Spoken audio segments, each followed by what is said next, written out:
Just two good, মানে মহালয়ার জন্য ফিটিং একেবারে বেস্ট মাটন। সকলকে জানাই শুভ মহালয়া। পিতৃপক্ষের অবসান হয়ে মাতৃপক্ষের শুভ সূচনা কিন্তু হয়ে গেছে। সবার পুজো খুব ভালো কাটুক এই কামনাই করি। মহালয়ার দিন একটা অন্যরকম পরিবেশ তৈরি হয়। বাড়ি থেকে অনেকটা দূরে থাকার কারণে এখানে মহালয়া শোনা কিন্তু একদম ভোরবেলা যে হয় সেটা নয়, কিন্তু একদম দেশের নিয়ম মেনেই কিন্তু আমরা মহালয়াটা পালন করলাম। এইবার বন্ধু বান্ধব সবাইকে নিয়ে মহালয়া পালন করলাম।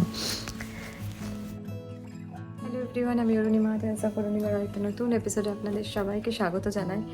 রাত পোহালেই হচ্ছে মহালয়া। এখানে হচ্ছে এখন শনিবার দুপুর 3:30। তো আমরা মহালয়া উপলক্ষে আমরা এখানে একটা গেট টুগেদার রেখেছি, বন্ধু বান্ধবদের আড্ডা, গান বাজনা, হাসি ঠাট্টা হই হই। তো এখন সবাই এসে গেছে দুপুরবেলা, তো খাওয়া দাওয়া চলছে। আমি একটু ক্লান্ত হয়ে গেছিলাম, আমি জাস্ট রেডি হয়েছি। তো কোনোরকম একটু শাড়ি টাড়ি পরে নিয়েছি, মহালয়ার দিন একটু শাড়ি না পরলে হয়। তো আপনাদের সাথে সবটাই শেয়ার করব। খাওয়া দাওয়া, এখানে রান্না বান্না হয়েছে, এরপরে বারবিকিউ হবে, সব বন্ধু বান্ধব সবাই মিলে কিন্তু করা হচ্ছে। তো আপনাদের সাথে সবটাই শেয়ার করবো। চলুন এখন যাওয়া যাক নিচে। তো দুপুরে আমাদের একদম বাঙালি স্পেশাল একটা মেনু ছিল পোলাও আর মাটন, যেটা দেখলেন সকালবেলা অলরেডি আমি বানিয়ে রেখে দিয়েছিলাম। তো এখন সবাই সেটাই খাচ্ছে।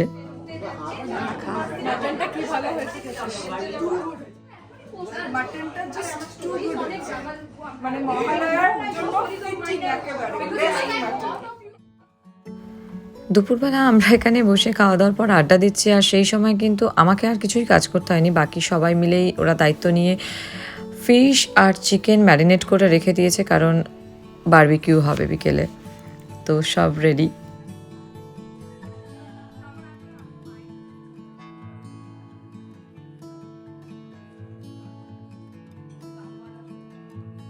ওয়েদারটা ভালো থাকার জন্য বিকেল হতেই সবাই বেশ নিচে চলে গেছিলো, কারণ খুব বেশি ঠান্ডাও ছিল না।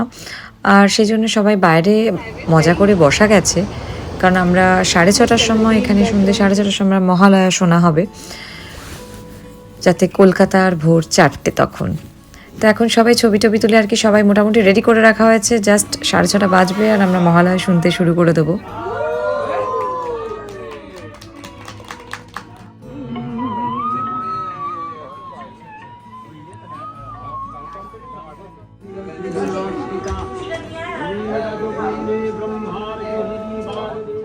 জানিস গানটা?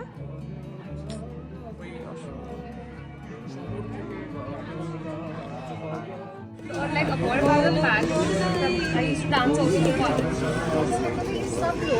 It does like মহালয়া শুনতে শুনতেই কিন্তু আমাদের বারবিকিউ স্টার্ট হয়ে গেছিল, কারণ বারবিকিউটা হতেও টাইম লাগবে, কারণ অনেকগুলো আইটেম রয়েছে বারবিকিউয়ের জন্য। তো প্রথমেই আমরা শুরু করেছিলাম কর্ন দিয়ে। তো আর এখানে যেহেতু আরেকটা ছোট্ট, একদম ছোট্ট বেবি ছিল, সেটা আপনারা দেখতেই পেয়েছেন, তো সেই জন্য ও বেশি বাইরে বেরোনি, ওর সাথে আদিরাও ভেতরে ছিল, মাঝে মাঝে খেলাধুলা আর মাঝে মাঝে বাইরে আসা, সব মিলিয়ে কিন্তু বেশ মজা হচ্ছিল।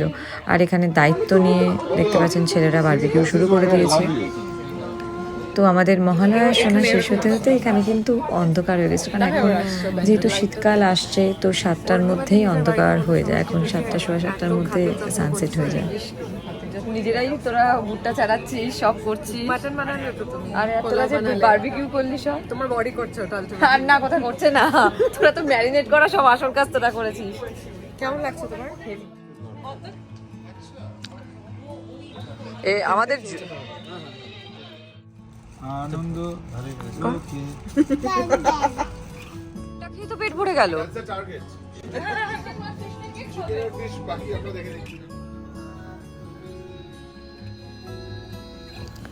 আর মহালয়া শেষ হতেই কিন্তু আমাদের গান ছিল সব বাংলা গানই। এরপর চলেছিল বাংলা ব্যান্ড।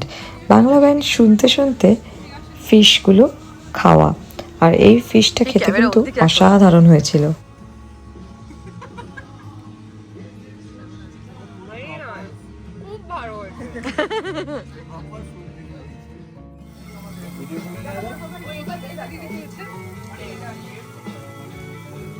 অরদা কেমন লাগে কিছু বলো? finally কাজ করে অনেক বছর পর একটু কাজের মধ্যে নিজেকে ফিরে পেয়েছি। ভালো হয়েছে কিন্তু খেতে। দারুণ। ভালো হয়েছে কিন্তু অ্যাকচুয়ালি তাই না?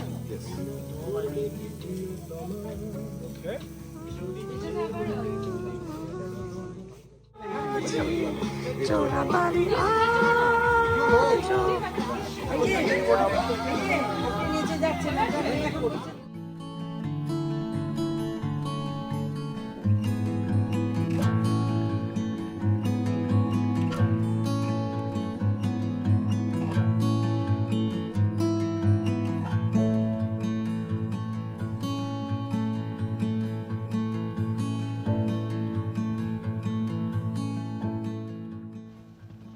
কলকাতার পুজোকে তো আমরা বসে সবাই মিস করছিলাম, কিন্তু এখানে থেকে আমাদেরকে এখানে কলকাতার মতো করে যতটুকুনি আনন্দ করা যায় তার 1% যদি করতে পারি নিজেদের মনের শান্তি। তো সেই কারণে আমাদের কিন্তু পুজো প্ল্যানিং শুরু হয়ে গেছে। আলোচনাটা শুনে বুঝতেই পেরেছেন যে আমরা কোথায় কোথায় যাব ঠাকুর দেখতে, কারণ এখানেও পুজো হয় উইকেন্ডে। তো সেই প্ল্যানিং আমাদের স্টার্ট হয়ে গেছে।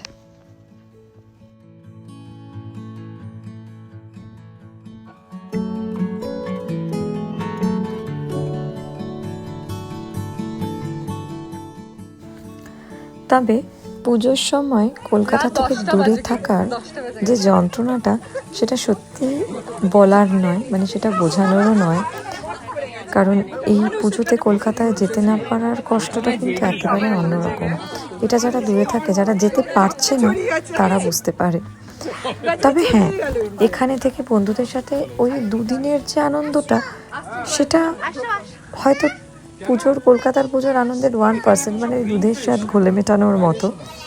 কিন্তু হ্যাঁ, বন্ধু বান্ধবের সাথে বেরোলে এখানে যতটুকুনি আনন্দ করা যায় সেই চেষ্টাটা আমরা সবসময় করি। ঠিকই বলেছে। মায়ের ঠান্ডা লাগবে না।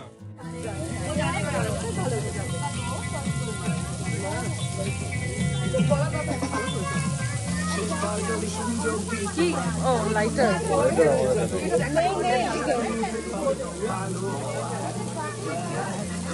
ওটা কি বাটার? কেমন লাগছে কাজ করে? কোনো কথাই শোনা যাচ্ছে না। একটা কথা বলি,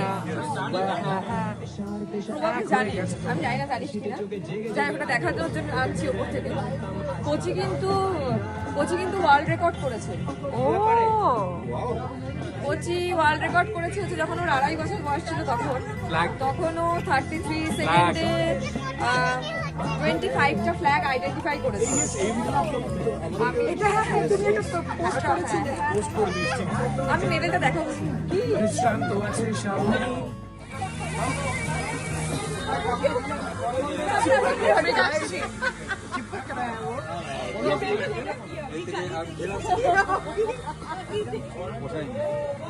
কিছু একটা বলো।